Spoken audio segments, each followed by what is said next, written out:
He jumped into darkness with $200,000 strapped to his body. The FBI searched for 45 years. They found exactly one piece of physical evidence. It contradicted everything they thought they knew. The man who called himself Dan Cooper committed the only unsolved airline hijacking in American history. Not because he was lucky, because he understood precisely where the system stopped watching. On November 24, 1971, a man bought a one-way ticket from Portland to Seattle using the name Dan Cooper. No identification was required. The ticket cost $20.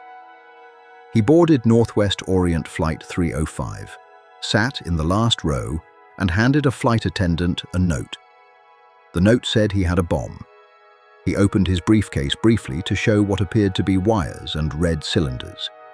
His demands were specific: $200,000 in $20 bills, 4 parachutes. The 4 parachutes were the tell. If he'd asked for one, the airline might have provided a sabotaged chute. By requesting 4, he implied he might force a crew member to jump with him. The airline could not risk it. They gave him functional equipment.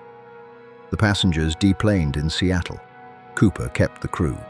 He ordered the pilot to fly south toward Reno at low altitude, under 10,000 feet, with the cabin unpressurized and the rear airstair deployed.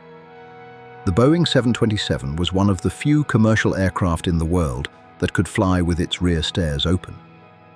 He knew that. Somewhere over southwestern Washington, between 8 and 8:15 p.m., the crew felt a shift in cabin pressure. The rear airstair had moved under weight, then released. The man was gone. Outside the aircraft, heavy rain, near freezing temperatures, wind at the exit point exceeding 100 miles per hour. Below, dense Pacific Northwest forest. No ground lights, no roads, no witnesses. There was no tracking device in the money, no way to observe the exit from inside the plane, no one on the ground to mark where a parachute might have opened. The jump created a perfect information void. From that point forward, the case had no primary evidence, no body, no parachute, no confirmed landing zone. Everything that followed, every theory, every suspect, every search grid, was inference built on top of a gap.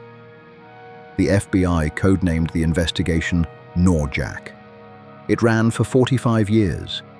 They investigated over 1,000 suspects, military parachutists, airline employees, men who matched the flight attendant's physical description, men whose wives or friends turned them in. Several came close. Richard Floyd McCoy pulled a nearly identical hijacking 5 months later and was caught. But his physical description didn't match, and evidence placed him elsewhere on the day of the Cooper hijacking. Robert Rackstraw, a Special Forces veteran, matched parts of the profile. He was never confirmed. Kenneth Christensen, a former paratrooper and airline employee, fit some descriptions, but not others. Each suspect was tested against the available evidence. Each was either eliminated or left inconclusive.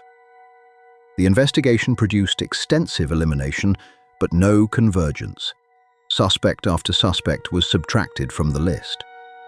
But the subtraction never reached zero. There was no remainder. There was just a smaller and smaller field, with no one left standing in it. In 2016, the FBI officially suspended the case.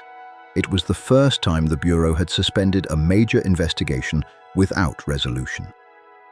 In February 1980, 9 years after the hijacking, an 8-year-old boy named Brian Ingram was digging a fire pit on the bank of the Columbia River at a spot called Tyner Bar.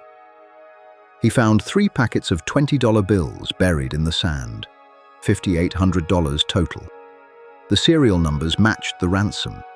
It should have been a breakthrough. The location was miles from the FBI's primary search zone.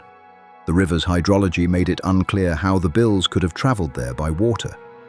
The rubber bands holding the bundles were still partially intact, raising questions about how long they had been exposed.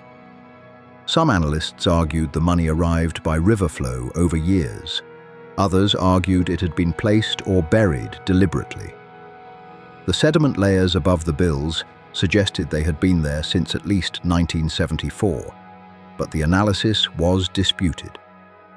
The only physical evidence in 45 years did not narrow the investigation.